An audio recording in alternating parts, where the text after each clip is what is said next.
Bem, pessoal, boa noite. Hoje nós estamos fazendo o nosso segunda aula, né, do curso de atualização em pediatria. É o segundo curso, né? A gente teve o ano passado, que foi um sucesso.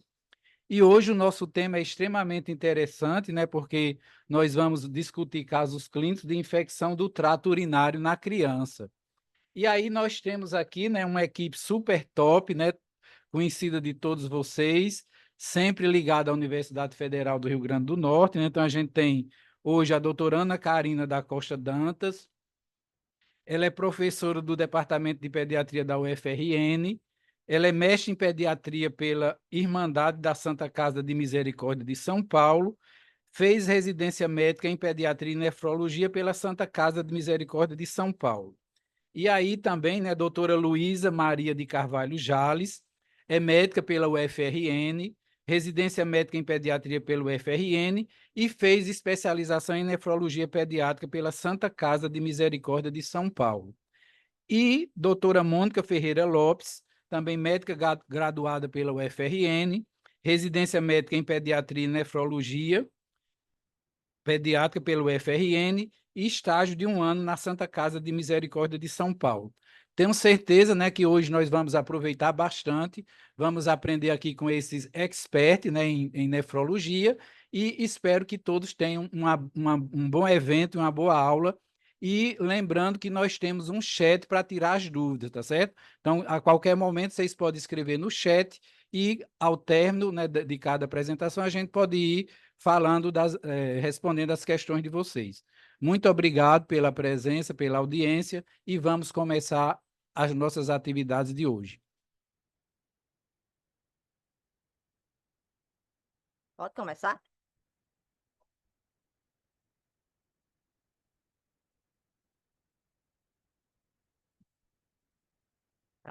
Mas já falo tão alto.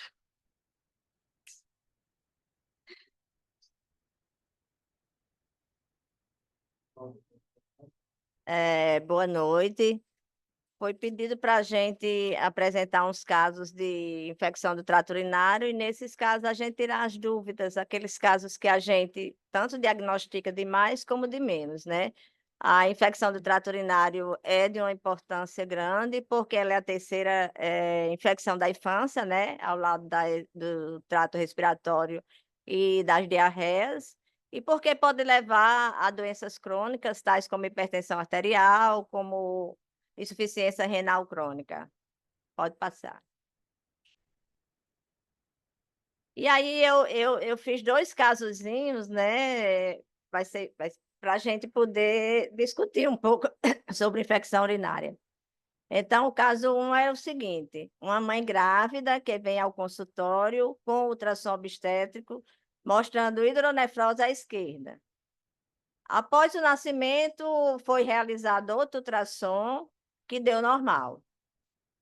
Aí a criança foi acompanhada por seu pediatra. Permaneceu bem até o terceiro mês de vida, quando começou a apresentar infecção do trato urinário de repetição. Aí a gente está perguntando o que aconteceu, né? Se ela tem um ultrassom obstétrico alterado, e se depois esse ultrassom foi normal, por que ela começou a ter infecção do trato urinário depois dos 3 meses de vida? Aí, isso foi só para lembrar para vocês que o ultrassom, esse caso foi para lembrar para vocês que o ultrassom feito logo após o nascimento, ele não é o real, né? Na verdade, o bebê nasce, ele perde peso depois que nasce, então logo que nasce pode dar um falso negativo.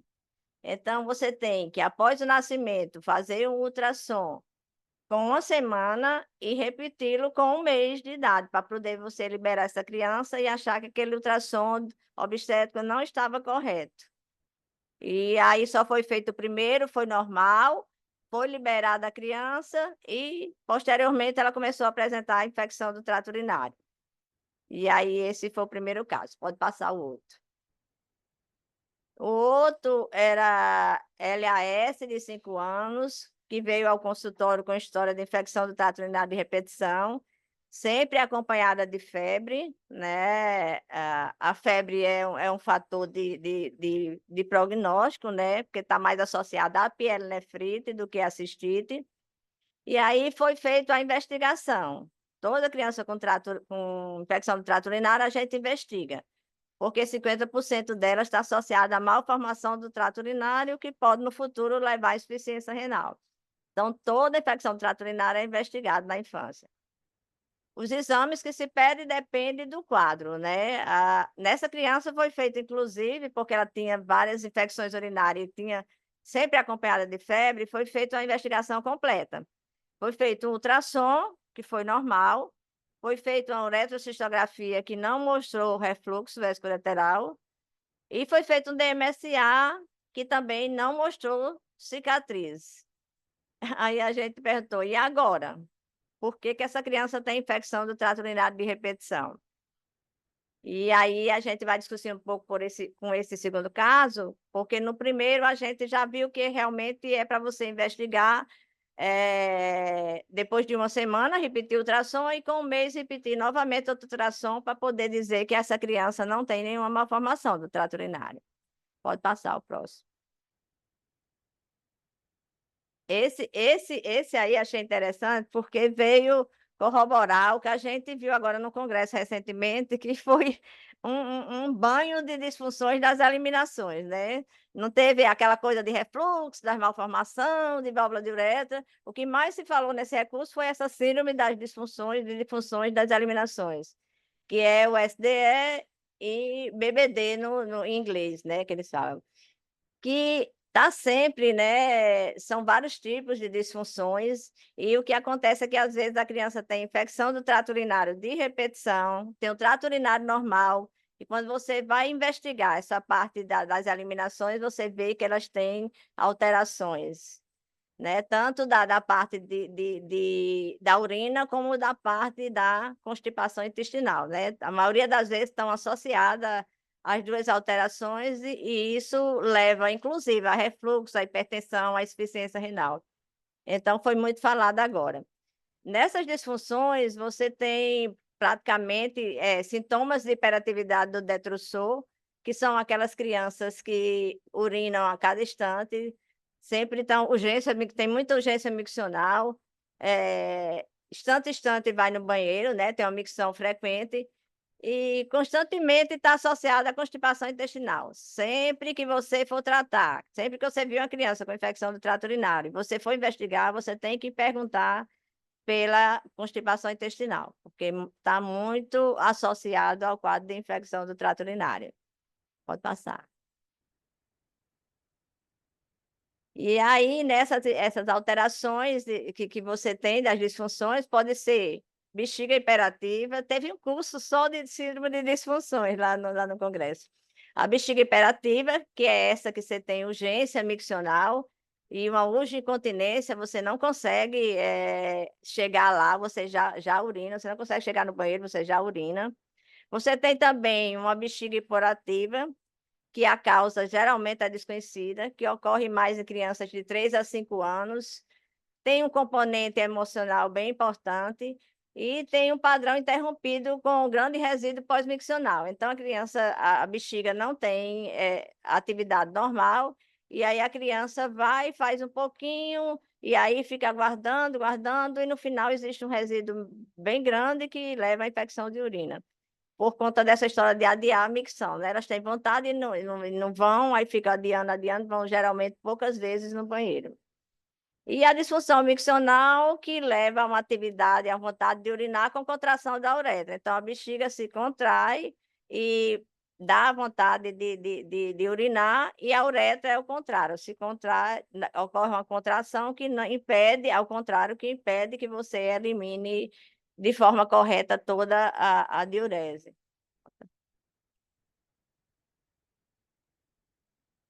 Né? Os problemas intestinais. O próximo, pode passar. Os problemas intestinais, né, que está sempre associado, é engraçado que lá tinha aula de constipação intestinal, né? Eu digo, aqui a gente manda para o gastro, né? Lá os nefrologistas estão tudo tratando a constipação intestinal.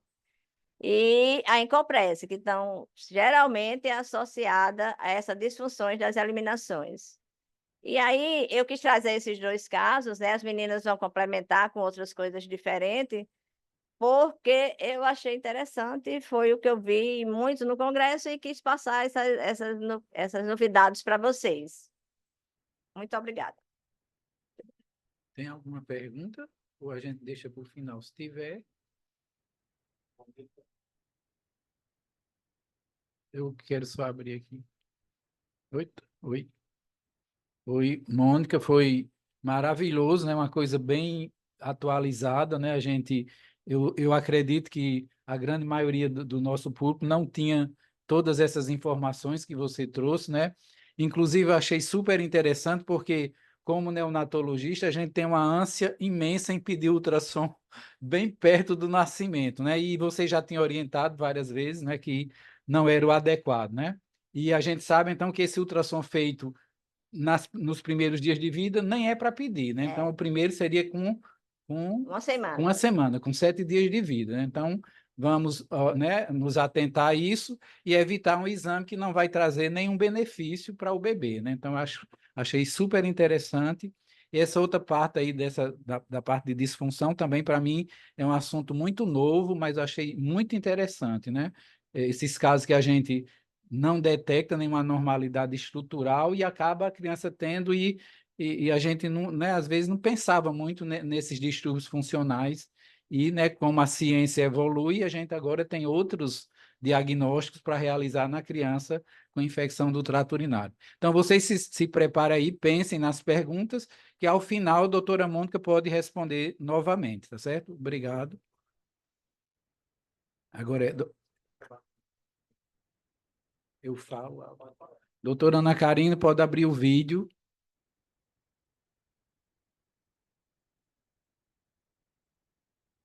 Ela abriu.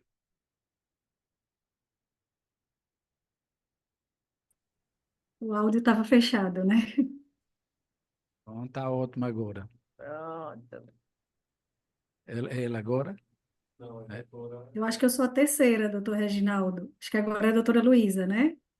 Pronto, então, né, agora nós vamos ouvir doutora Luísa, né, nossa querida doutora Luísa, né, as duas, né, doutora Luísa e doutora Mônica, eu vou até fazer uma brincadeira, as nossas queridas ureia e creatinina da UFRN. Aqui, acendeu. Tem que mexer alguma coisa. Já está aberto o microfone dela? Já. Pode deixar para as próximas. Boa noite a todos. É um prazer imenso estar aqui, né? Agradeço a Soperne o convite. Estou feliz, né, por estar novamente junto de Mônica, com quem trabalhei 30 anos, né? Apesar dos atritos, nós somos amigas. E Ana Karina também, que foi fruto da pediatria da universidade, né? Então, é um prazer imenso. Então, vou apresentar os objetivos, como fazer o diagnóstico de certeza de infecção urinária, o diagnóstico diferencial, exames a serem solicitados para confirmação diagnóstica e investigação, tratamento, profilaxia e evolução de alguns casos. Pode passar. Então, esse caso é interessante. Uma criança de 4 anos, Maria, ela procurou inicialmente a UPA, né, por quadro de disúria e esforço miccional, que havia iniciado há 3 dias. Negava febre e também negava queixas intestinais. Em relação aos antecedentes, ela nasceu de parto normal, a termo, tinha um ultrassom gestacional realizado nos 3 trimestres e não tinha alteração. A vacinação era atualizada, alimentação adequada para a idade e o desenvolvimento neuropsicomotor também adequado, com o desfraude aos 3 anos, que é a média normal. De antecedentes pessoais, negava doenças crônicas, passado de doenças infecciosas ou alergia. Ao exame físico, o peso e a estatura eram normais para a idade, tinha um bom estado geral, estava ativa, eupneica, acianótica, febril e anictérica. sem alterações na ausculta, o abdômen flácido sem visceromegalias. Pode passar. Na UPA, né, foi solicitado, devido às queixas, né, foi solicitado o hemograma, PCR e sumário de urina.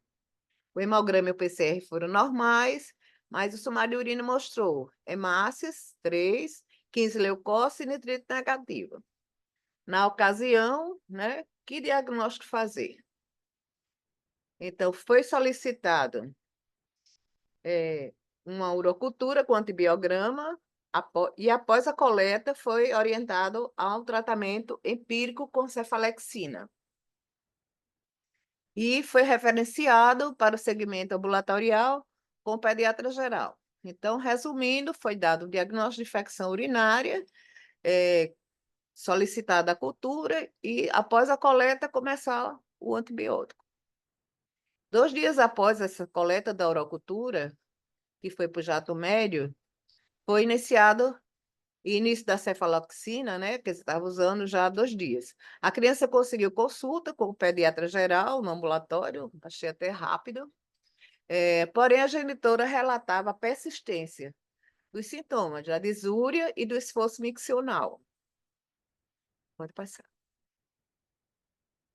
Então, ao realizar a anamnese da criança, né, o pediatra questionou sobre a presença de leucorreia, sobre prurido anal e vaginal, que foram confirmados pela mãe. Além disso, questionou sobre controle de esfíncter e modo de realização da limpeza após funções eliminatórias, principalmente após a defecação. Então, a mãe disse que a menina já tinha 4 anos e que já sabia se fazia a limpeza só. Ao exame físico, manteve-se sem alterações em relação ao exame anterior, né? Porém, nesse momento, o pediatra examinou a genitália da criança, onde foi observada a presença de hiperemia vulvar e vaginal, além de coalescência parcial de pequenos lábios. Então, a hipótese atual já mudou. Vulvovaginite, com cineca dos pequenos lábios e oxiuríase. E lembrando, não sei se falei, que a urocultura que foi colhida anteriormente foi negativa. Então, é importante esse diagnóstico diferencial de infecção com vulvovaginite, sinecas e oxiuríase. Ou seja, na realidade, não é uma crítica, a gente sabe como é o pronto-socorro, como é o ambulatório, muito paciente, mas a gente não pode deixar de examinar a criança como um todo, inclusive a genitália, né? Porque, de repente, você dá um diagnóstico equivocado e a coisa seria mais simples, que essa infecção podia ter sido investigada com exames mais invasivos, e não era o caso, certo? Então, essa criança tinha vulvovaginite, cineca de pequenos lábios e oxiuríase. E essa limpeza que ela fazia pós-defecação era uma limpeza de modo errado. Ela limpava de trás para frente, então ela conduzia as bactérias da vagina ou do reto para a vagina. Então, outra coisa importante que a gente tem que orientar a família: como fazer a limpeza dos genitais da criança, né? Principalmente a menina. Então, achei interessante para a gente não deixar passar batido, que é muito parecida a sintomatologia. Então, se a gente não se ativer realmente ao exame físico completo e até conversar muito com a família, que às vezes a mãe ela não lembra, a mãe trabalhou o dia inteiro, ela não lembra, a criança fica com outra pessoa, como ela disse que a criança mesmo fazia a limpeza dela sozinha. Então, tem alguns fatos que são bastante interessantes e que fazem a diferença em relação ao diagnóstico. O próximo. Então, assim, a importância da anamnese em relação a sintomas urinários em paciente afebril, o diagnóstico diferencial, o tratamento diferente. Então, coloquei como alerta a limpeza supervisionada após as funções eliminatórias, o exame da genitália quando há queixas urinárias baixas, o tratamento primário da vulvovaginite, da cineca e da oxiuríase e a forma da coleta da urina. Poderia até ser colhido por sonda vesical nessa situação de vulvovaginite. E pela idade, ela já controla a urina, seria o jato médio, o ideal. Mas se queria saber mais detalhe, a sorte que essa cultura veio negativa, certo? Então, lembrar, vulvovaginite, a CINE, que é o coalescência, que é chamada de fimose feminina, e a criança realmente sofre com essa situação de disúria, né, dor para urinar e esforço miccional.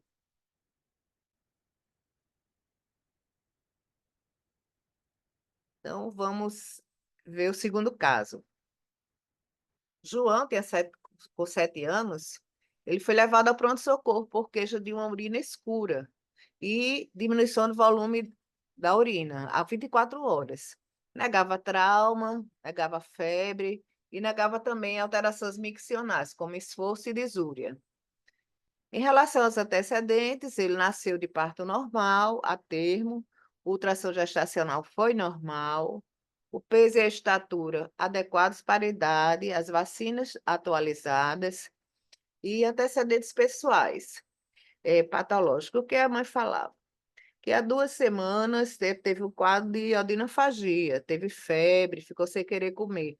Porém, mesmo sem querer se alimentar, a mãe percebeu que a criança estava mais gordinha, tinha ganhado peso. Ela comentou, mas ele não está querendo comer, mas ele está engordando. Então, ela estava tranquila. O que aterrorizou a mãe foi a cor da urina. Nesta ocasião, quando ele foi em pronto-socorro, foi prescrito anti-inflamatório por 5 dias e antitérmico com melhora da febre. Então, e foi encaminhado para o consultório.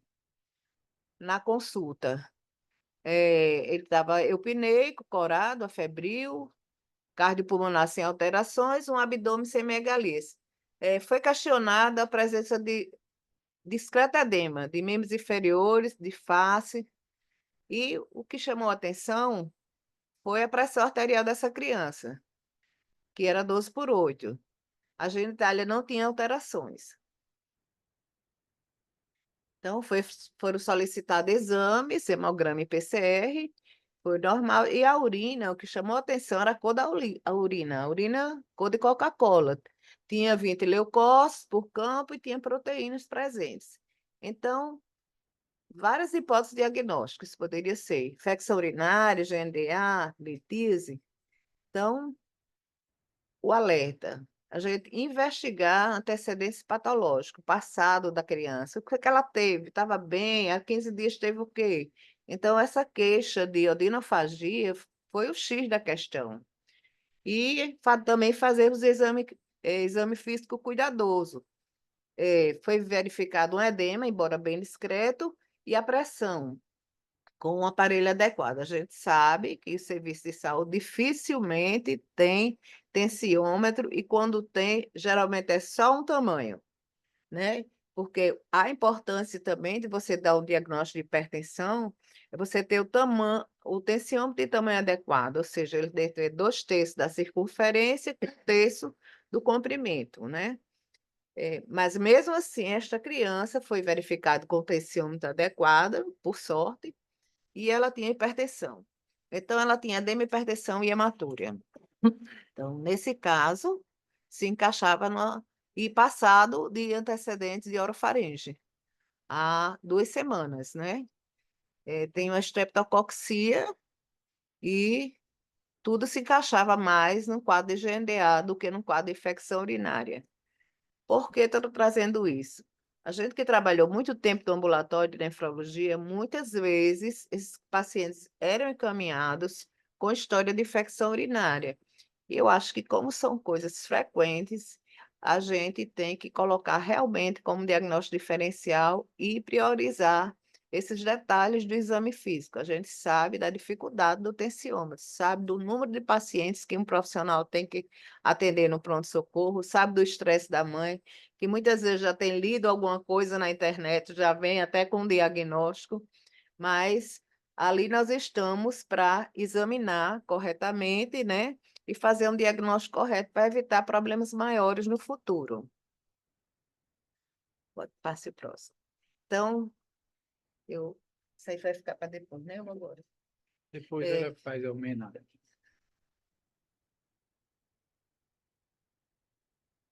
Agora,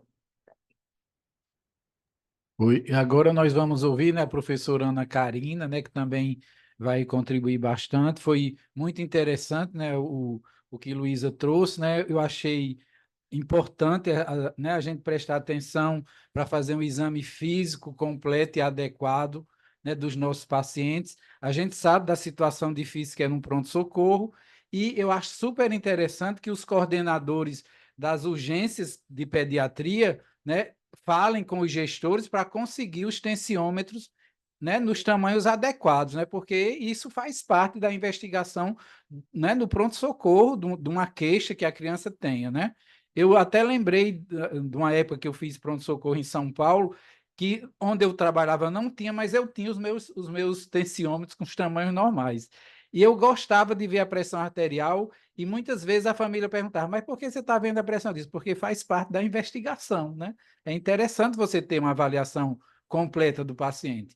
E com certeza, né, a gente tem que pressionar os nossos gestores para que a gente tenha pelo menos o mínimo, né? Um tensiômetro de tamanho adequado, eu acho que não é algo tão oneroso para os serviços de saúde. A gente precisa, né, precisamos nos organizar e cobrar para que os nossos atendimentos sejam o mais adequado possível, né? Porque, inclusive, no Código de Ética Médica diz que o médico deve, né, fornecer ao seu paciente o melhor atendimento e o melhor diagnóstico. Então, a gente tem que, né, fazer essas considerações todas. E agora a doutora Ana Karina, com certeza, vai apresentar também casos bastante interessantes. E vocês, por favor, façam as perguntas que todos estarão aqui, né, disponíveis para responder ao final das nossas apresentações. Doutora Ana Karina, por favor. Bem, boa noite a todos, né? Inicialmente, eu gostaria de agradecer ao convite, né, da Soperne para estar junto aí das minhas, eu sempre falo para elas, elas sabem disso, das minhas fontes inspiradoras para fazer nefropediatria, né, que foram a doutora Luísa e a doutora Mônica. Então, para mim é uma honra muito grande compartilhar esse momento com vocês duas, né? Porque vocês sempre vão ser as minhas mestras e os meus pontapés iniciais aí para eu pensar nessa especialidade. Agradecer, como eu falei mais uma vez, ao convite da Soperne, né? Agradecer também a vocês e a doutor Reginaldo aí pela disponibilidade e já me desculpando de não poder estar presente aí, mas questões familiares mesmo, né? Tive que ficar com minha filha aqui, então, se por acaso tiver alguma interferênciazinha dela aqui no quarto, eu já falei que estou aqui na aula, mas peço desculpas antecipadamente. E aí, a ideia, pelo que nós entendemos aí dessa aula, entre aspas, né, é um bate-papo, né, doutor Reginaldo? Na verdade, o que a gente quer aqui não é dar aquela aula formal, mas a partir de discussão de casos clínicos que a doutora Luísa passou, né, nos passou como que seria essa apresentação, eu achei muito interessante, porque realmente, né, a história, quando a gente parte de uma discussão a partir de casos clínicos, eu acredito que o aproveitamento e digamos assim, as mensagens, elas ficam bem mais guardadas aí para quem estiver participando. Então, a gente, antes de também iniciar mais um agradecimento, eu estou parecendo aquele povo, né, que fica agradecendo de tudo, mas, assim como a doutora Luísa, eu gosto de falar também, e agradecer também as residentes de pediatria que estavam conosco no semestre passado, né, Marina e Loádia, que nos ajudaram a preparar. Esses foram casos clínicos que nós vivenciamos lá no Hospital Universitário Onofre Lopes, né? São duas pacientes com quadros clínicos um pouco diferentes e que a gente vai tentar trazer para vocês algumas características aí para chamar atenção nesses diagnósticos de infecção do trato urinário. Então, podemos começar. Então, o primeiro caso clínico é uma criancinha de 4 anos de idade, natural de Mossoró, procedente de João Dias, aqui no interior do estado, e que internou com a gente em dezembro do ano passado com a queixa de dor em terço inferior do abdômen há cerca de um mês da internação. Né? Essa criança ela tinha esse quadro de dor iniciado há um mês, que a princípio era embaixo do ventre, e que nesse período a mãe afirmava que tinha alguns episódios de febre também, embora que não foram aferidas, uma duração máxima de 24 horas, cessava o uso de paracetamol, sem outros sintomas associados que pudessem justificar, tanto do ponto de vista gastrointestinal, como respiratório, e até mesmo do trato urinário. Essa dor da criança, né, ela era na topografia de hipogastro também, fossas ilíacas, que foi evoluindo com pior ao longo do tempo. Eventualmente, ela era refratária a analgésicos simples. Então, a família buscou atendimento pediátrico numa clínica local, onde foi iniciada... Desculpa, filha. Desculpe. Então, ela buscou atendimento pediátrico naquela época, onde foi iniciado cefalexina, então provavelmente naquele momento pensaram sim na possibilidade de infecção do trato urinário pela topografia da dor e pelo quadro de febre, sem outros sinais de localização, e foram solicitados exames laboratoriais e de imagem. Inicialmente, a ultra dessa criança, né, inicialmente pediram uma ultrassonografia, que a gente vai passar, e uma tomografia de abdômen. Então, o que chamava atenção na anamnese dessa... Pode voltar, por favor, só um pouquinho. O que chamava atenção na anamnese dessa criança é que quando a gente foi investigar a parte de funções eliminatórias, né, era uma criança que já tinha 4 anos completos. Então, era uma criança que ainda usava fralda. Então, chama atenção, né, porque o controle esfincteriano diurno, ele tem que estar presente até os 4 anos de vida. E o noturno que a gente pode aguardar até os 5 anos, para a partir de então poder utilizar o termo de enurese noturna. Mas a criança já tinha 4 anos e ela não tinha controle esfincteriano diurno, consequentemente também não tinha um controle noturno. E, além disso, o que chamava atenção é que essa criança, quando a gente foi examinar, a gente percebia a presença de urina saindo do meato uretral. Então, era uma criança incontinente, né? Além disso, ela apresentava uma diurese em grande quantidade, segundo a mãe, trocava várias fraldas ao longo do dia, mas não tinha hematúria, não tinha espumúria, e essa descrição de jato forte, né, e contínuo fica até meio que duvidoso aí de uma criança que não tinha controle. Além da questão da eliminação da diurese, né, ela também tinha alterações no ritmo intestinal, e ela fazia fezes, defecava em dias alternados. Essas fezes eram ressecadas em grande volume, acompanhadas de esforço evacuatório e choro em alguns momentos. Então, clinicamente, né, a gente caracteriza aí uma criança com uma síndrome de disfunção vésico-intestinal, ou seja, ela tinha alteração no padrão miccional normal e ela tinha alteração no padrão evacuatório. Pode passar o próximo, por favor. Então, de antecedentes dessa criança, né, uma criança gestando para um aborto zero, a mãe tinha diabetes tipo 1, desconhecia dados do nascimento, como idade gestacional, peso, antropometria, ápiga, e recebeu alta da maternidade com 48 horas. Então, aparentemente, uma criança, né, sem grandes morbidades até então. Não negava, segundo a mãe, negava antecedentes patológicos, não, a gente questionou várias vezes sobre diagnóstico de infecção urinária e aparentemente ela negou esse diagnóstico. De antecedentes familiares, os pais são primos em 3º grau, tem uma tia com litíase materna, né? Uma tia materna com litíase e também hipertensa, e a mãe que era diabética, assim como a avó. Próximo. No exame físico, ela tem uma pressão adequada para a idade, né? Os dados de sinais vitais eram normais, mas era uma criança que tinha estatura limítrofe para a idade, 4 aninhos, né? Um peso também limítrofe, e naquela ocasião, quando ela veio encaminhada para a gente, ela trazia exames de imagem alterados, ela tinha, que a gente vai mostrar aqui, uma ureterohidronefrose bilateral, ou seja, ela tinha uma provável malformação do trato urinário que comprometia os 2 rins. Consequentemente, ela apresentava comprometimento de função renal já aos 4 anos de idade, que dava uma taxa de filtração glomerular estimada abaixo de 20, né? E era uma criança extremamente irritada, a gente não conseguia examinar essa criança direito, ela não deixava a gente palpar, né? Era uma criança que tinha medo que a gente chegasse perto, e aí a ausculta cardiopulmonar, a princípio, era normal, E como a gente falou, havia essa dificuldade de palpação abdominal, realmente por irritação da criança.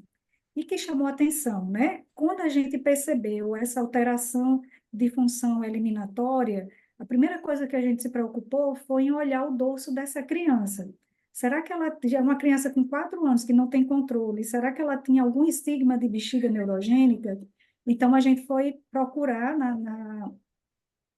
na inspeção, né? A gente não visualizou sinais indiretos de bexiga neurogênica, como FOV, pilificação, hemangioma, né? Lipoma, alguma coisa naquela região de coluna lombosacra, porém, era uma criancinha que até a residente que a admitiu, ela disse, doutora, chamava atenção que ela parecia que não tinha bumbum, o bumbum era chatinho, como se não tivesse realmente, não se palpava processos espiosos nem coluna sacral. Então, mais uma vez, aqui no exame físico, né, é reforçado a presença de urina em meato uretral, que foi outra coisa que nos chamou a atenção também durante o exame. Ela não tinha coalescência, né, era uma uretra feminina, uma genitália feminina, mas tinha essa urina no meato uretral.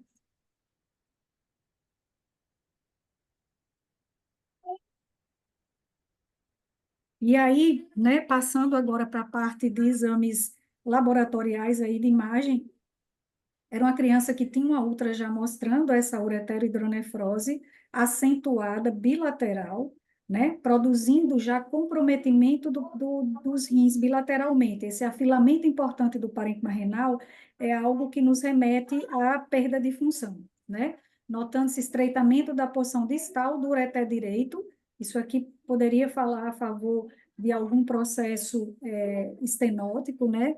E presença de septo incompleto na porção distal do ureter esquerdo. E aí ele sugeria correlação com o estudo radiológico específico, e outra coisa que chamava atenção aqui na ultra, que era uma bexiga hiperdistendida, e aí outra coisa que chamava atenção, paredes difusamente espessadas e irregulares. Então era, assim, uma criança que tinha alguma alteração em bexiga, que se fosse um menino, né, tá aí doutora Luiz e doutora Mônica, que eu aprendi isso com elas também, se fosse um menino, a gente teria que pensar imediatamente em válvula de uretra posterior, né? Algo que compromete todo o trato urinário da bexiga para cima. Então, essa criança, antes de chegar para nós, ela tinha feito essa tomografia de abdômen, que mostrava, assim, um rim de dimensões aumentadas, provavelmente secundária dilatação, porém com afilamento cortical difuso, né? Às custas de acentuada dilatação dos sistemas pielocaliciares e também dos ureteres em toda a sua extensão. Então, realmente era algo que começava da bexiga para cima, né? Destacando-se a tortuosidade dos ureteres. E essa era a conclusão do exame tomográfico, né? Acentuada hidronefrose bilateral com dilatação e tortuosidade dos ureteres em toda a sua extensão.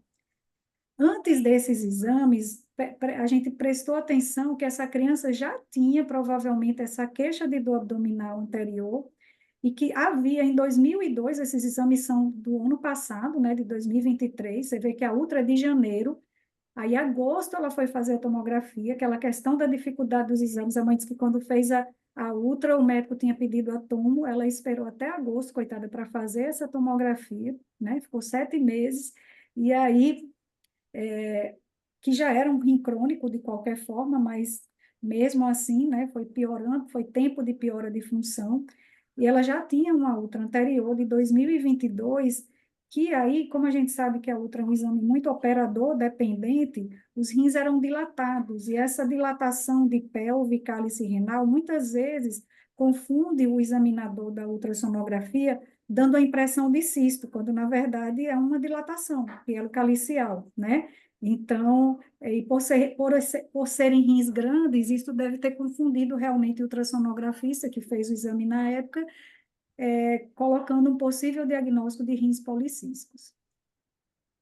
Próximo slide, por favor. Então, aqui só para a gente reforçar, né, eu sempre gosto de mostrar para os residentes também as imagens, porque as imagens elas falam mais para a gente do que as palavras, né? Então, só para a gente tentar interpretar a nível de trato urinário, onde a gente vai pensar que pode estar aquela alteração, né? Então, se eu tenho uma dilatação só de pelve e de cálices renais, eu vou pensar que se tiver alguma obstrução, essa obstrução é mais a nível alto. Então, eu pensaria numa estenose de Jupe. Se a gente for pensar em alguma, embora o refluxo, ele pode não dilatar o ureter e pode dar essa dilatação aqui em cima também, né? No caso de uma dilatação que começa já desde o ureter e ela sobe até pelve, cálices renais, eu vou pensar em alguma obstrução baixa, ou mesmo num refluxo, né? Em termos de frequência, o refluxo ele é até mais frequente do que a própria estenose de Juve, né? Então, eu pensaria, se eu tenho um rim dilatado desde o ureter até lá em cima, né? Um trato urinário dilatado desde o ureter até lá em cima, eu vou pensar em refluxo primeiro, e em seguida eu vou pensar em estenose de Juve, ou megureter, né? Não obstrutivo. E aí, se eu tenho um trato urinário que ele é todo dilatado bilateralmente, eu vou pensar literalmente que o problema começa mais embaixo. Ou a nível de uretra, se fosse um menino, a gente pensaria numa válvula de uretra posterior, numa VUP, ou realmente uma bexiga neurogênica, né? Que é comprometendo o trato urinário alto, ou um refluxo, ou uma estenose de Juve. Então, isso aqui é só para a gente tentar localizar aonde poderia estar o problema dessa criança, né, anatomicamente. Próximo, por favor. Aí aqui são alguns exames que essa criança fez. Então, a gente observa que quando ela chegou para a gente, né, em dezembro de 2023, ela já tinha uma anemia, provavelmente anemia secundária à doença renal crônica, né? A leucometria dela não chamava atenção, tinha um sumário de urina já com alterações, né? Com leucócitos de 70, 80, 6 a 7 hemácias, uma hematuria discreta, e aí a gente colheu cultura dessa criança também, e essa cultura, ela veio positiva para Morganella morgana, e ela estava assintomática no momento, mas era uma criança que precisava fazer alguma coisa. A gente tinha que desobstruir essa criança, porque senão ela ia entrar em diálise a qualquer momento, né? Ela tinha um clearance de 16,3, né? As custas dessa creatinina de 3,2, aqui do dia 3 de janeiro. Então, era na portinha da diálise, né? Clearance abaixo de 15 já era indicativo de iniciar a terapia de substituição. Então, a gente teve que tratar essa orofitura dela por Morganella morgane, e aí ela foi submetida no dia 17 de janeiro ao tratamento cirúrgico, né? Onde foi feito essa criança, né? A gente discutiu com a cirurgia, como a gente não podia fazer a tomografia. Deixa eu só fechar a porta aqui, licença.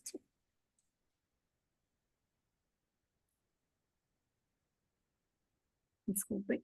Como a gente não poderia fazer a tomografia por causa do contraste naquela época, né, em relação à função renal, e a uretrocistografia, o SUS não cobre, a família não tinha condições de fazer, e o tratamento, seja do refluxo, seja de uma estenose de Juve, que eram as prováveis causas, né, pela topografia da lesão dessa criança, seria o mesmo, que é o reimplante ureteral. Então, a gente tinha que negativar esse trato urinário, mesmo que ela tivesse assintomática, para ela poder fazer o tratamento nesse momento, né? A gente vê que ela já tinha vários estigmas de doença crônica, como anemia, acidose metabólica, né? Potássio ainda não estava tão elevado. Pode passar, por favor.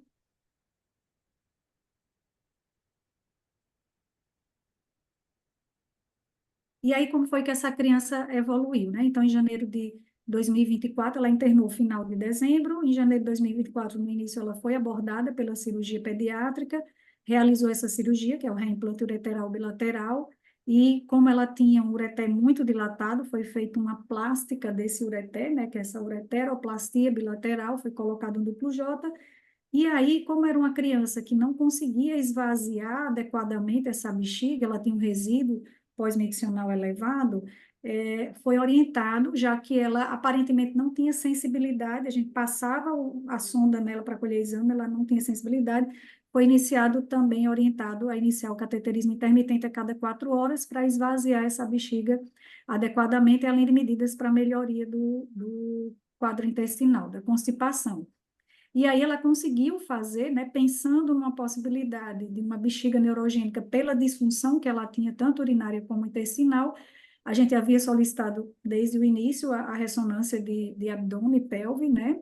Região sacral, na verdade, também. E aí foi observado nessa ressonância que essa criancinha ela tinha uma bexiga neurogênica com bexigoma, associado a essa síndrome de regressão caudal, com agenesia da coluna sacral e coxígea. Por isso que a gente não conseguia palpar o sacro, né? E ela tinha o bumbumzinho bem batidinho. Hipoplasia do corpo vertebral e elementos posteriores de L5. Então, né, assim, esse caso, ele mostrou para a gente a importância de a gente sempre estar investigando essas funções eliminatórias, né, nessas crianças, como isso é importante, e esse daí provavelmente foi o problema básico dessa criança, né, o ponto de partida dela foi exatamente essa alteração anatômica que ela tinha e esse repuxamento da medula, né, esse ancoramento da medula, por ausência da parte vertebral, né, fazia com que houvesse o comprometimento da inervação, que sai daí, desse nível, para inervar tanto o intestino como a bexiga. E por isso que ela tinha comprometimento desses dois órgãos, né? Além disso, foi visualizada essa nefropatia crônica já bilateral, que a gente já tinha visto nos exames anteriores. Próximo, por favor.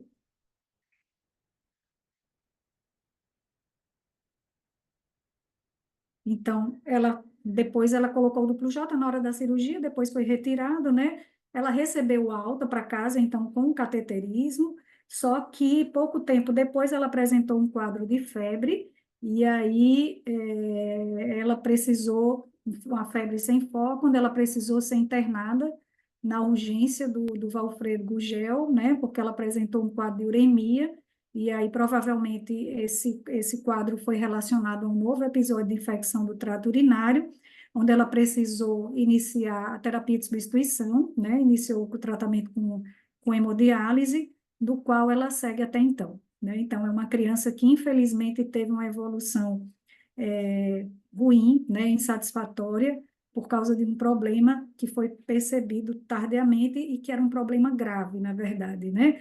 Ela está agora no ambulatório de transplante e a gente está preparando essa criança para programar o transplante renal, né? Mas antes disso, a gente precisa avaliar melhor essa bexiga dela, com estudo urodinâmico também, para a gente ver o que a gente vai fazer dessa bexiga, porque senão a bexiga, como sendo a causa dessa doença renal crônica que ela acabou adquirindo, ela levaria, né, caso a gente não interfira nessa bexiga e transplantando um rim normal, provavelmente ela poderá perder esse rim transplantado também.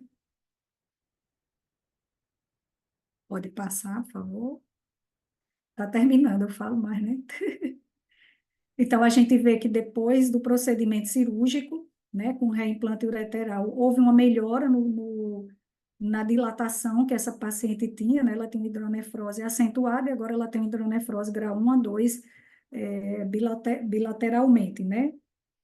Pode passar para o próximo, por favor.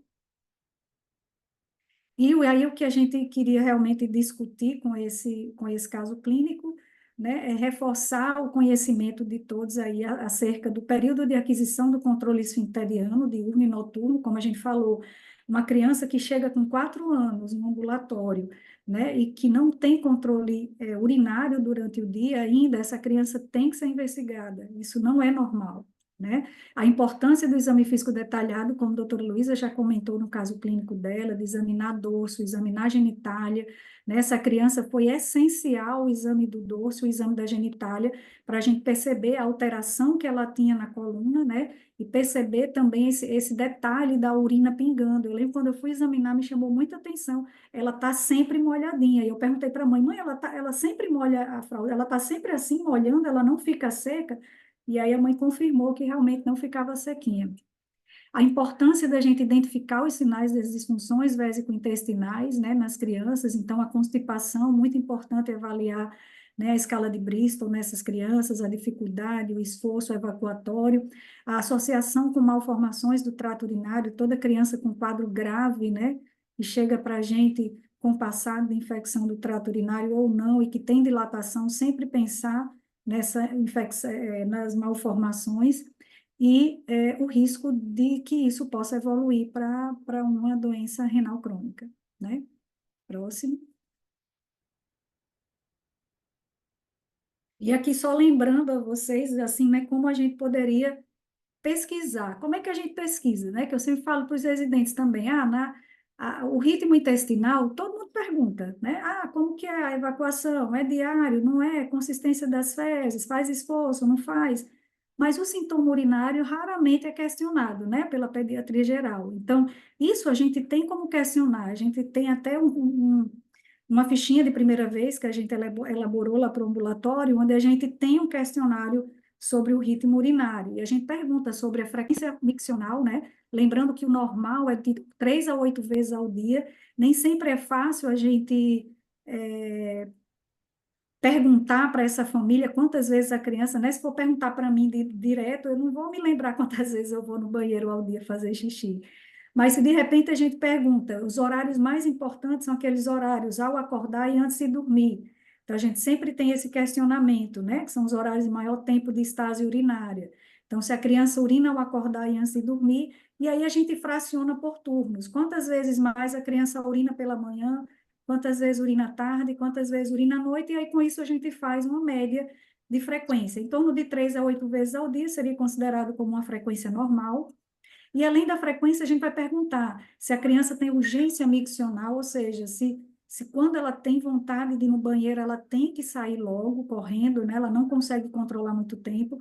Se ela faz manobras retentoras, né? Então, isso de ficar prendendo a mãozinha aqui para segurar o xixi, né? Ou então trançando a perninha uma sobre a outra, às vezes fica se sentando, né? Para poder prender o assoalho pélvico, isso tudo é manobra retentiva. Muitas vezes, até manipulação de genital, que confunde com masturbação, muitas vezes essa manipulação é para prender o assoalho pélvico aí, prender, né, essa parte uretral e reter a urina.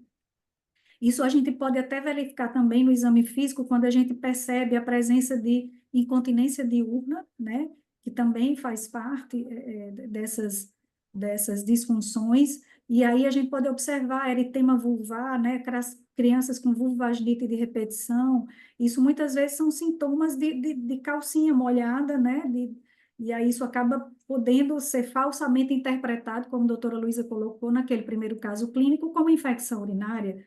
É super comum a criança chegar para a gente com diagnóstico de infecção urinária afebril, né, com sintomas baixos, e aí quando você vai ver, na verdade, colheu o sumário por saco coletor, né, forma incorreta, ou então colheu por jato médio sem asseio adequado, e às vezes aquilo dali era só uma vulvaginite e não uma infecção urinária. E às vezes também a dor abdominal, né, a dor genital hematúria podem estar relacionados a esses sintomas. Então, acho que esse caso clínico era isso que a gente queria mostrar.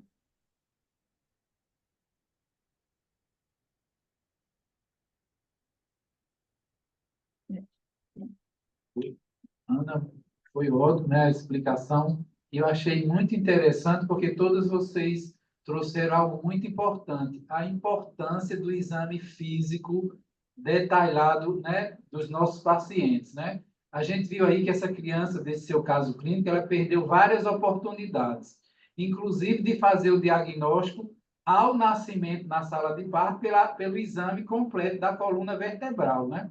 Então, no momento do nascimento, a gente tem que avaliar toda a coluna, e a inspeção e a palpação, né? Talvez, no exame clínico bem detalhado, tivesse percebido alguma normalidade, né? E que, se isso tivesse ocorrido uma intervenção precoce, talvez ela não tivesse chegado a todas essas sequelas, né, renais que ela chegou, né?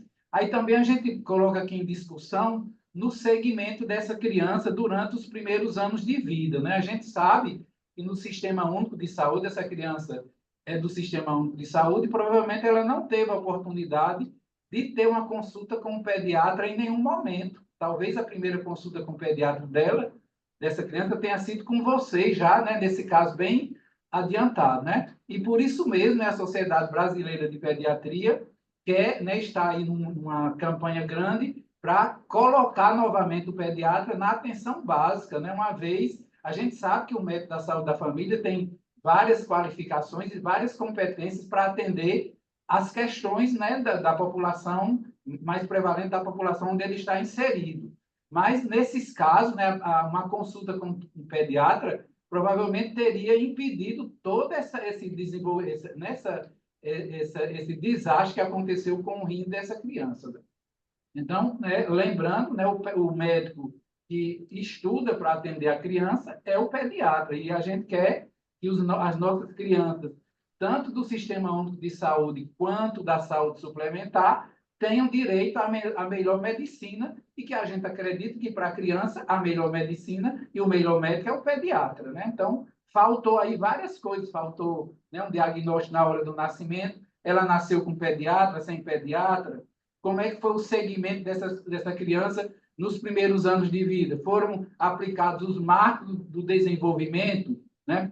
Talvez não. Quem fez esse segmento? Então, são várias questões, né? Um caso realmente emblemático, né? Que, além de trazer questões né? da ciência, da medicina, também nos faz pensar nessas questões, né? De política de saúde, né? Que, infelizmente, nossas crianças não têm mais direito à consulta com o pediatra.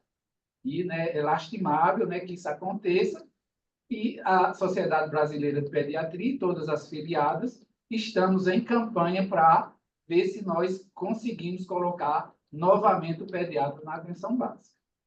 E foi, né, foi maravilhoso. Hoje, né, vocês trouxeram aqui questões importantíssimas, né? A importância do exame físico detalhado, a importância de saber interpretar os sinais clínicos e buscar informações que muitas vezes a família não traz, né? Então, foi maravilhoso. Eu estou aqui, né, delirando de felicidade e aprendi bastante. E agora vamos ver as nossas questões do chat, né? Se alguém tem alguma Doutor questão. Reginaldo tinha mais um caso, mas se não der tempo, não tem problema, não. A gente Eu, parte para as questões. eu fiquei tão empolgado com o caso que eu já falar, certo? Mas pode ir. Esse outro é mais rapidinho. É um caso mais do dia a dia também. O tempo, você tem todo o tempo que quiser, tá certo? Eu só fiquei tão Eu, maravilhoso ag- com o caso. eu agradeço aí o que o senhor falou, né? Sim, era aquele dali, era o último slide, na verdade, né? Que era a Era o bexiguinha e uma imagem do exame. A bexiguinha triste aí, né? E uma bexiga neurogênica com comprometimento bilateral aí, que era o caso dessa criança. E isso que o senhor falou realmente muito importante, né? De saber reconhecer desde a sala de parto. Isso foi perfeito. E a importância da saúde pública, né? Assim, o médico de criança é o pediatra. E além de ter o direito de ter o pediatra na atenção básica de saúde, o direito de ter o pediatra com residência médica, né? Porque a gente sabe que atualmente tem existido um movimento aí de especialização, né? Pediatras, né? Médicos especialistas em pediatria, com uma formação que a gente sabe que não é do mesmo padrão de qualidade que a gente tem numa residência médica. Será que ele não recebeu? Eu mandei as duas aulas. Tem a outra. Tem esses aqui, casos clínicos. Será que é esse, Júlia? É Júlia? Júlia, ela é caso claro, eu acho. Caso clínico claro. Caso clínico, Maria Clara. Maria Clara. Mas aí, assim, enquanto ele... Se alguém quiser já ir fazendo pergunta, né? Eu posso ver aqui. Mas foi encaminhado. Deixa eu dar uma olhada aqui. Tem na pasta. Tem na pasta? Tem, esse caso clínico, Maria Clara. Na pasta do microfone. Está aberto, está aberto. Esqueci na hora de falar uma coisa que tem atualmente, a gente tem que examinar essa genitália diante dos enormes casos de abuso sexual. Né? Também é outra coisa importante de se examinar na criança, na menina, né? E até no menino também, né? A parte anal, né? Então, são coisas que a gente tem que estar de olho. Menina que, às vezes, só pelo perfil psicológico, já dá para perceber alguma coisa. Então, a gente tem que levar em conta que, muitas vezes, aquele causador do abuso é uma pessoa próxima, que ela tem vergonha de dizer, é um vizinho, é um parente bem próximo. Geralmente, são pessoas bem próximas. Então, diante da situação atual, acho que também vale a pena interrogar sobre abuso, questionar, investigar sobre abuso sexual. Bom, já estamos com o caso clínico, né?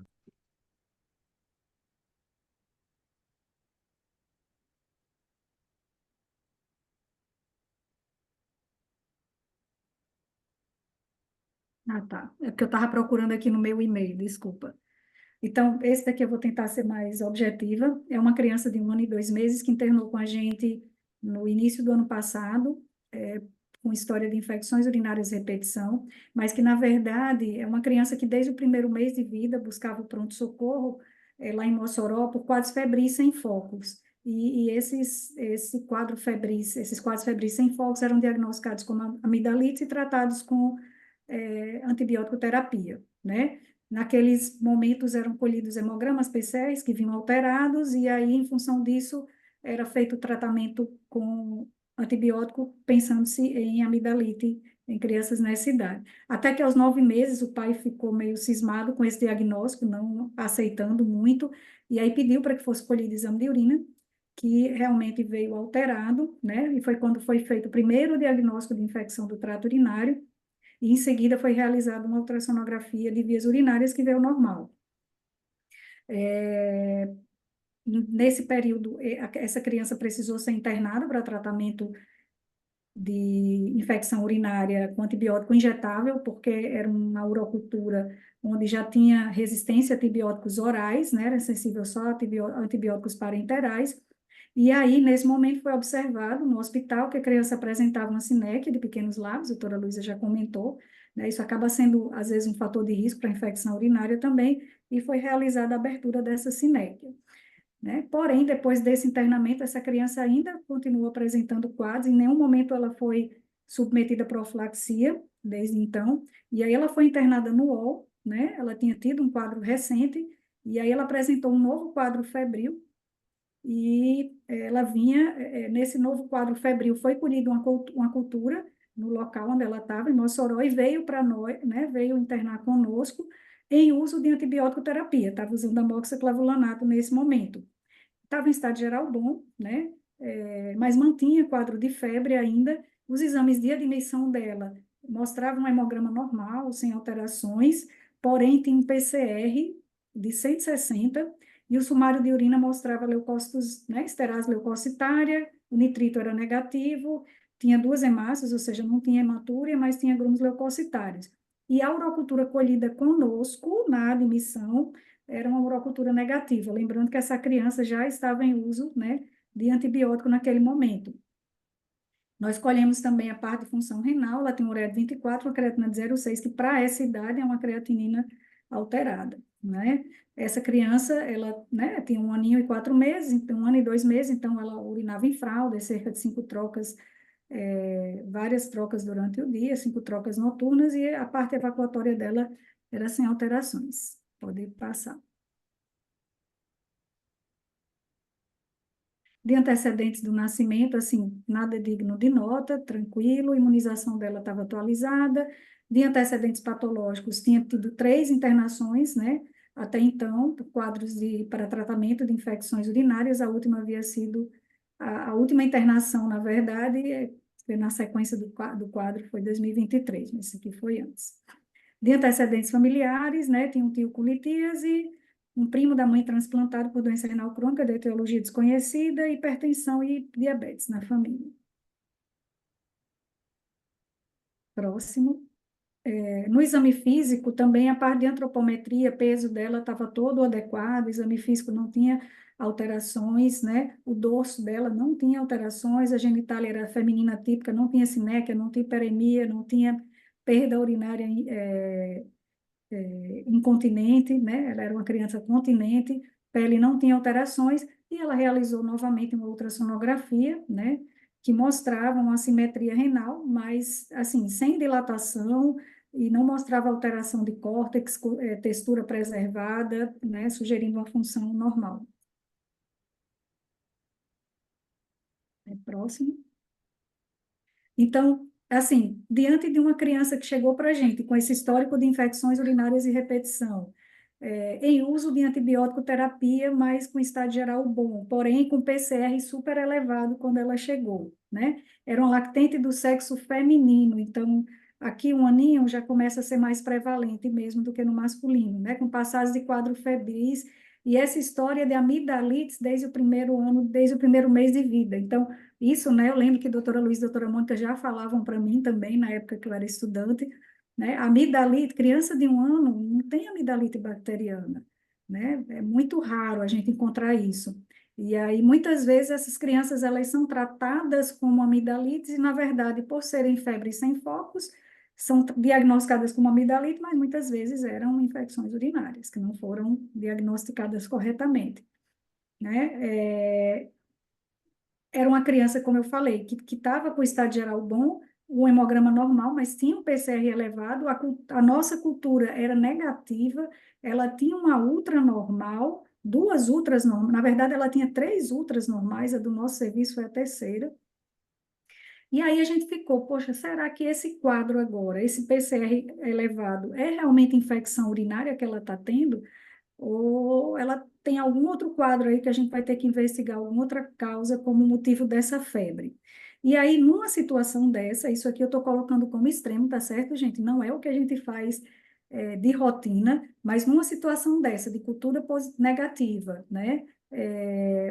A gente acabou, uma criança que já tinha passado de infecções urinárias, a gente acabou solicitando para essa criança, nesse momento, uma cintilografia renal com DMSA na vigência do quadro, porque na vigência do quadro infeccioso, se a criança tiver pielonefrite, a gente pode diagnosticar na cintilografia também. A imagem da pielonefrite na cintilografia é a mesma imagem da cicatriz renal, é a falha de captação.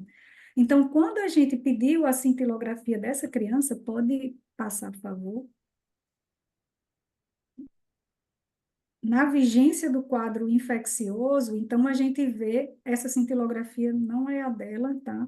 Mas assim, é uma cintilografia que mostrava uma simetria de tamanho renal, realmente, ela tinha uma função no rim esquerdo, que é esse que tá, a gente vê esse exame com o paciente de costas para a gente, né? Porque o rim é retroperitoneal, então o rim esquerdo é esse que está menorzinho, retraído, com a função menor, era cheio de cicatrizes esse rim e parecia ter focos, né, de processo agudo, e o rim direito era um rim que ele era compensatório, mas ele também tem algumas alterações cicatriciais. Pode dar mais um enter, por favor? Mais um. Então, era uma cintilografia que mostrava, né,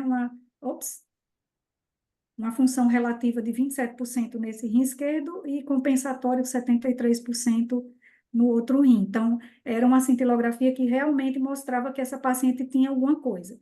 Apesar da ultra normal, mas com a cintilografia alterada desse jeito, a gente pediu uma uretrocistografia. Ela já estava com cultura negativa, a gente fez a uretrocistografia e essa criança ela tinha um refluxo bilateral, vesicoureteral, sendo mais acentuado à esquerda, que era o lado do refluxo de grau mais alto, e menor à direita, né? Grau 1.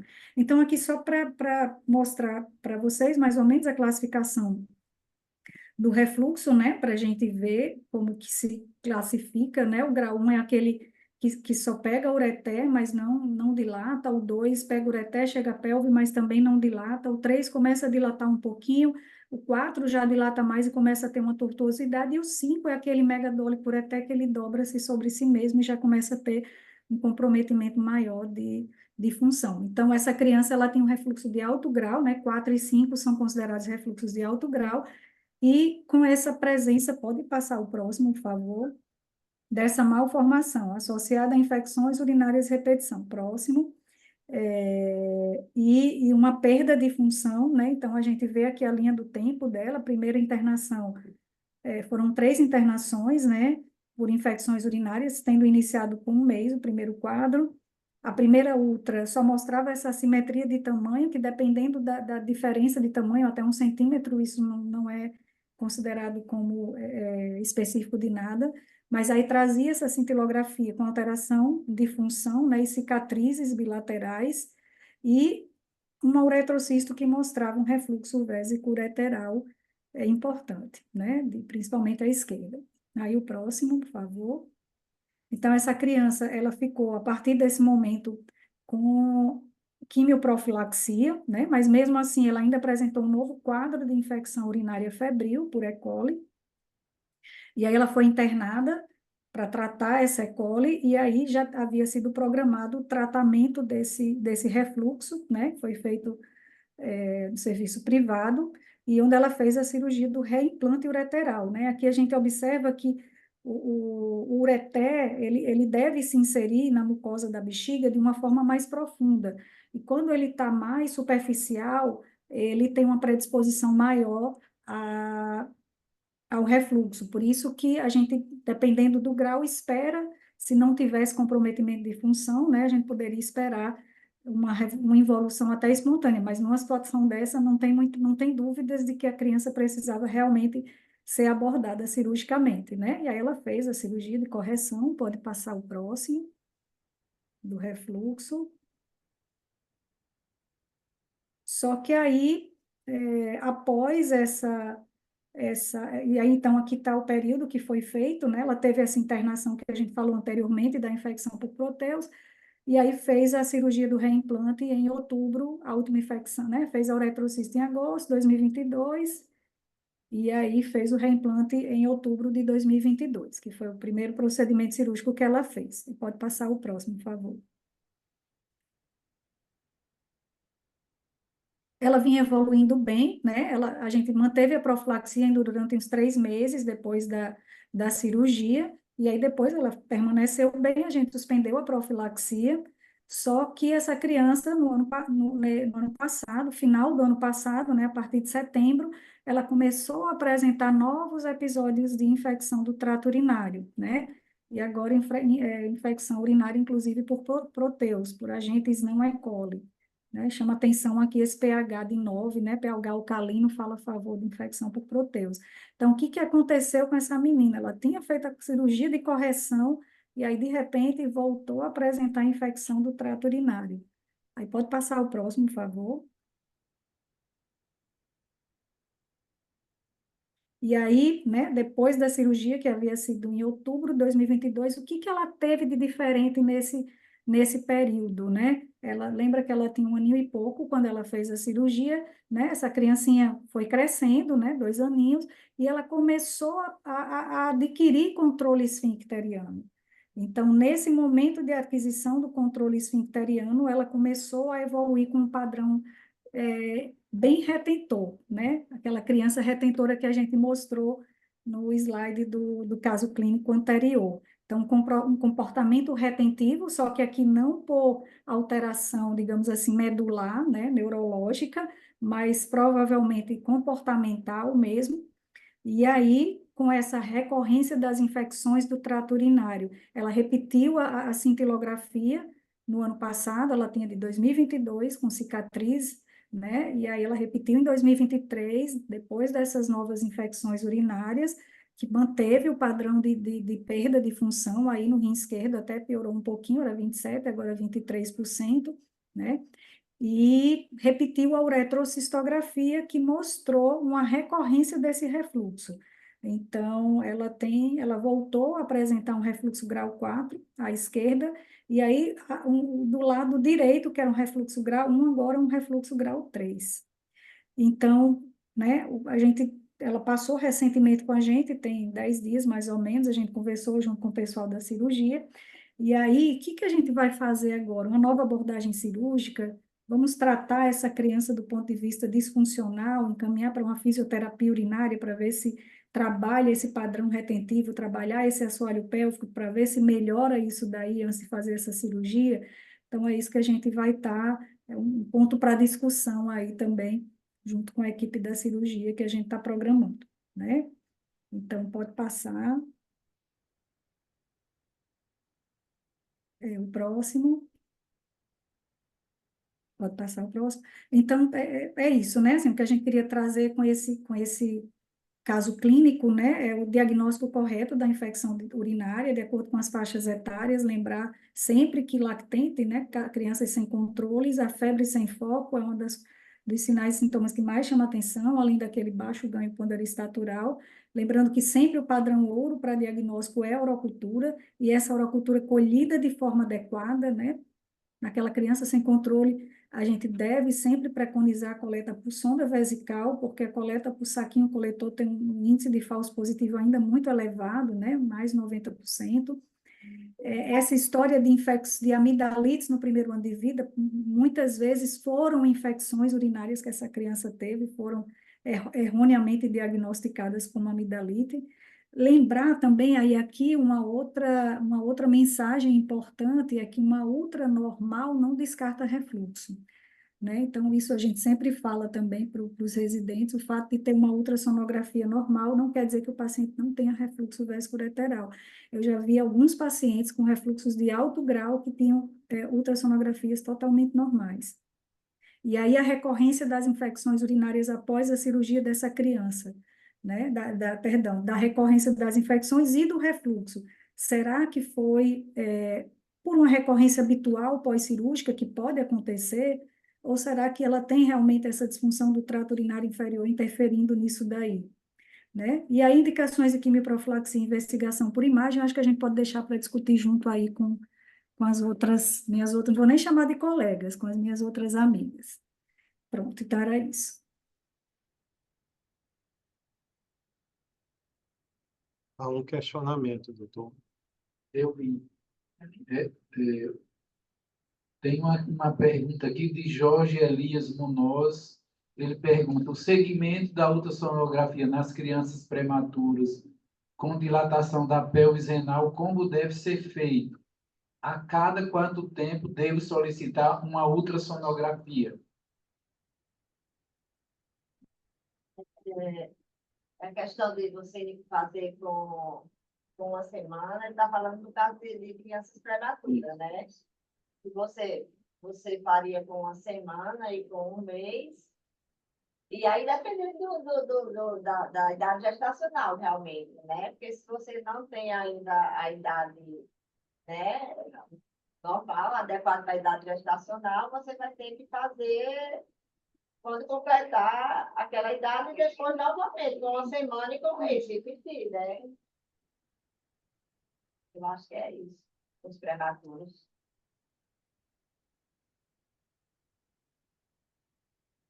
O ultrassom tem que ser bem feito, né? Porque também depende muito do examinador, né? De quem está fazendo, porque é um exame que envolve muito dinheiro, né? Mais uma vez, né, lembrando só o caso, né, do diagnóstico, né, de amidalite com um mês de vida, né, que a Ana Karina frisou bastante, quando a gente sabe que uma das principais suspeitas das infecções no lactente jovem, no recém-nascido, é a infecção urinária, que deveria ter sido investigada desde aquele primeiro episódio, né? Então, precisou aí passar 9 meses, né, a gente sabe, discutindo, né, não sei, a gente não sabe o que aconteceu, quem foi que acompanhou essa criança, né? Só com 9 meses, parece até que por muito questionamento do pai, foi feito um exame de urina, né? A Ana Karina colocou no caso clínico. Então, lembrar da importância de seguir os protocolos, porque tem protocolos, tem guidelines que indicam, né, o que a gente deve fazer dependendo da faixa etária da criança. É só seguir. Você tem muito, né, o diagnóstico de bacteremia oculta, né, no pronto-socorro você vê direto, criança com febre sem foco, que você colhe hemograma e PCR, estão alterados, e aí a gente tem condições de colher a cultura, né? No serviço público, realmente é muito complicado você colher de forma correta e essas pessoas conseguem fazer urocultura. Tem uma pergunta aqui sobre indicações de quimioprofilaxia e como deve ser feita, né? É, Essa pergunta é uma pergunta muito difícil, né? Porque não existe um consenso sobre a quimioprofilaxia. Vocês querem falar primeiro? Hoje está em discussão a história da quimioprofilaxia, principalmente assim, quando você tem uma criança com dilatação leve, né, que às vezes você não faz, está em discussão se você faz em todas as crianças, né? Eu, como sou mais conservadora, nasceu com alguma alteração, faz a profilaxia, e aí investiga a outra parte. Eu só deixo de fazer realmente profilaxia abaixo de 2 anos de idade, se a criança tiver infecção urinária, se ela não tiver nenhuma malformação. Ou se só tiver tido uma vez, realmente. Mas mais de uma vez, aí eu já mantenho durante uns 3 a 6 meses com quimioprofilaxia. Agora, eu acho que o Mas grande problema atualmente são os antibióticos, realmente, né? A gente está com pouco antibiótico para tratar a infecção urinária, né? O ceftriaxone tem uma resistência enorme à Escherichia coli, que não era assim, mas o uso indiscriminado passou a ser assim. E é muito, tá bem complicado o tratamento dessas infecções urinárias. Mas, Antes fazia profilaxia com sulfa, mas também de tanto usar sulfa, ficou como a cefalexina, né? Resistente a tudo. Aí hoje voltou-se a usar, né? É. Hoje tem tentado voltar-se a usar. Agora vai voltar a usar, talvez seja o ideal, né? E outra coisa que a gente viu no conversa, a profilaxia realmente está muito confusa, acho que deixa muito a desejar, assim, o que fazer? Você tem que seguir aquela coisa que você acha que está certo de cada caso é um caso. Porque antigamente a gente não usava quimioprofilaxia em bexiga neurogênica, já o grupo mostrou que usava, a gente usava de rotina na infecção urinária de repetição, aí já não usa. Então, assim, eu acho que cada caso depende o uso depende de cada caso, de cada situação, e o que você, na realidade, você é um profissional que está acompanhando, você tem a sua conduta, né?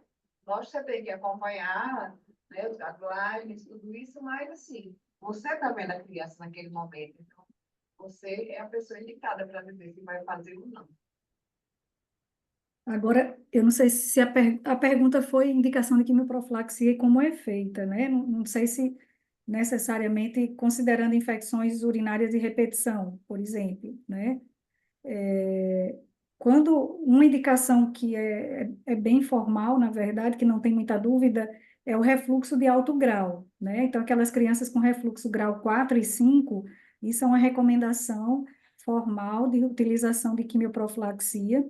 Aquelas crianças com infecção urinária de repetição, né, que a gente consideraria como 2 pielonefrites, ou uma pielonefrite e uma cistite, ou 3 cistites, né? Seria uma possível indicação também para a utilização de quimioprofilaxia, ou no caso daqueles pacientes também com uropatias obstrutivas, né? Que dilatam o trato urinário, você poderia usar a profilaxia até que você conclua a investigação do trato urinário. Geralmente, quando a gente tem esses quadros de infecções de repetição, e aí a gente tem uma ultra, né, que mostra dilatação, você vai ter que concluir essa investigação. Mas mesmo que a ultra não mostre dilatação, como eu falei, a ultra sem dilatação não descarta refluxo. Então, se tem infecções urinárias de repetição, é interessante que se use a profilaxia até que se conclua a investigação, tanto por imagem, como também aquela avaliação, se for uma criança já grandinha, que tenha controle esfincteriano, né? Veja bem se essa criança tem algum grau de disfunção do trato urinário inferior. Quando existe a malformação, uropatia obstrutiva, tipo estenose de Jupe, ou refluxo de alto grau, aí é interessante manter-se a profilaxia até que se resolva o problema. E se o refluxo for de baixo grau, né, ou não se encontrar alteração de malformação, a profilaxia poderia ser suspensa.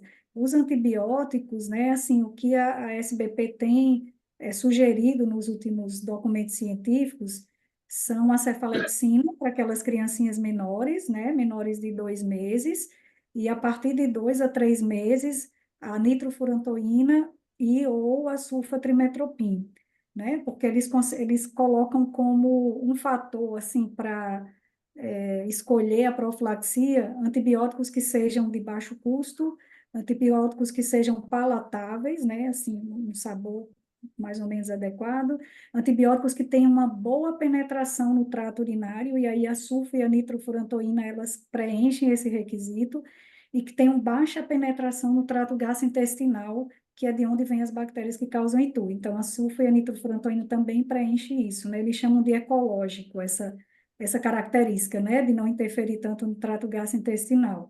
Então, poderiam ser essas as opções de utilização de profilaxia. Acho que tem que falar da dose, né? Um terço a um quarto da dose, né? Que se usa habitualmente, né? À noite, né? Em raros casos, 2 vezes ao dia, casos excepcionais.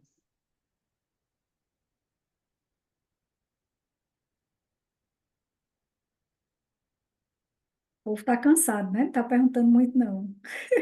Mas tem muita gente que não assistiu, viu? Tem gente aqui que disse que não, só foi o link, pelo menos foi o que eu vi aqui, só foi o link não foi de assistir a aula, não. Rodão estava danado. O link era para assistir a aula. Né? Era a mesma coisa, o link de informação eu também achei que era, né? Né? Quem não entrou, a aula fica gravada no canal, né?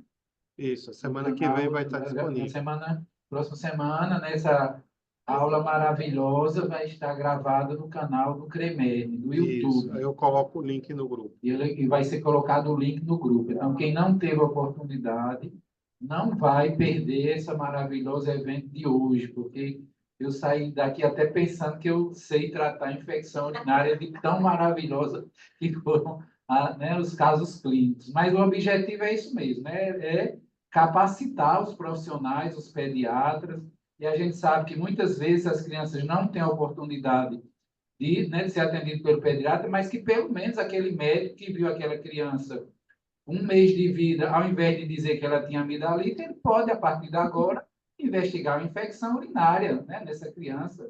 Esse médico que estava lá na UPA ou na UBS não é um pediatra, é um médico generalista, né? Então, é isso. O objetivo é esse, porque o que a gente quer, que as nossas crianças tenham a melhor assistência, que nós sabemos que essa assistência é pelo pediatra, mas na impossibilidade que ela tenha um médico que habilitado para fazer, né, o seu atendimento inicial, pelo menos, né? Então, se tiver mais alguma pergunta, por favor.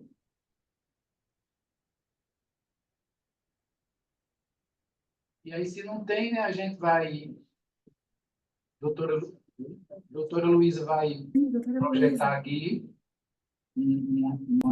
algo que ela quer muito compartilhar com vocês. Isso aí, doutora Leide, eu acho que ela me conhece, né? Eu acho que ela que foi a mãe da nefrologia aqui, porque ela estimulava, eu fui para o ambulatório de nefro, eu não gostava de nefro, então ela começou a me mostrar aquelas crianças demasiadas, e eu comecei a me encantar. E esse encantamento, ela me levou a conhecer o Dr. Júlio Toporovski, que era, assim, o top da nefrologia infantil, que infelizmente partiu há poucos dias. Então, nós não podemos deixar de agradecer essas duas pessoas, né? Doutor Júlio da Santa Casa, né? E a semente que a doutora Eleide plantou, essa semente está germinando. Atualmente, nós somos 8 nefropediatras, né? E somos muito gratos principalmente a doutora Eleide, que foi a pedra inicial, deu o pontapé inicial, e aí começou o interesse da nefrologia infantil. E a doutor Júlio, e com a sua sabedoria, foi professor e foi também um grande amigo, e nos acolheu muito bem em São Paulo. Eu acho que era isso. Eu, por exemplo, Luísa, agradeço a você. Daqui a pouco vai ser pessoal. Agradeço a você. E doutor Júlio era uma pessoa extraordinária, né? Não só como médico, nefrologista, pediatra, mas como um ser humano, ensinou sobre a vida realmente para a gente. Doutor, eu tive contato com ela, viu? Eu tive muito mais contato com você do que com ela. Ela já estava saindo na aula, eu não vou fazer prova para chamar ela. Porque quando eu cheguei lá, ela já estava saindo, ela não fazia mais ambulatório, quem fazia era você, meu amor. O doutor Júlio foi um paizão, né? Somos 4 crias dele, né, doutora Luísa? Somos 4 na Santa Casa. Eu, Ana Karina e Luciano. Né? E temos mais 4 que não foram de lá, mas que se encaixam no perfil. Né? E tem mais gente para vir, viu? Tem mais 2 que... Tem uma que está fazendo residência lá na USP agora, de nefropediatria, Bia, quer voltar. E tem Janólia, que já concluiu lá na Unifesp, né? Mas que está fazendo mestrado e pretende voltar também. Então, que a gente possa enlarguecer esse grupo aqui. Eu não estou vendo mais nenhuma questão no chat aqui, então, né, agradecer aqui, né, as nossas professoras, nossas queridas professoras e amigas, né? Com certeza todos aproveitaram bastante esse tema, que é tão frequente, né? E através das discussões dos casos, a gente pode perceber onde a gente pode melhorar no nosso manejo, né? Tanto o médico que não é pediatra, como o pediatra, né? A partir desses casos clínicos, né, ter mais cuidado no exame físico, né, na avaliação da epidemiologia das doenças, né, será que essa doença é mesmo dessa faixa etária? Então, tudo isso é importante, né, e o nosso objetivo é, né, melhorar sempre a qualidade do atendimento para as nossas crianças. Então, muito obrigado, né, a gente também agradece bastante o CRM, né, porque esse curso é uma parceria do CREMERG com a Sociedade de Pediatria, é a nossa segunda edição e a gente pretende manter, né, durante muito tempo, porque o objetivo é melhorar sempre e qualificar os nossos profissionais, né, voltado para o pediatra e também para o médico que não é pediatra e que atende criança, porque o objetivo é uma melhor saúde para as nossas crianças e adolescentes. Muito obrigado, boa noite, né?